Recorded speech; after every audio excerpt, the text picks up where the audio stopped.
Factors that are going to affect our timeline really is the weather.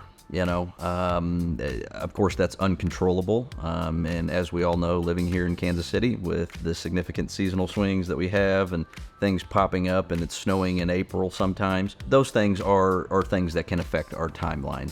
Other things that may affect our timeline are unforeseens, right? And that could potentially be scary, for a homeowner. The way in which we communicate as this process goes along keeps the homeowner abreast to what's happening, even though they might not be there. You leave in the morning, you come back in the evening, and we've got a wall completely done.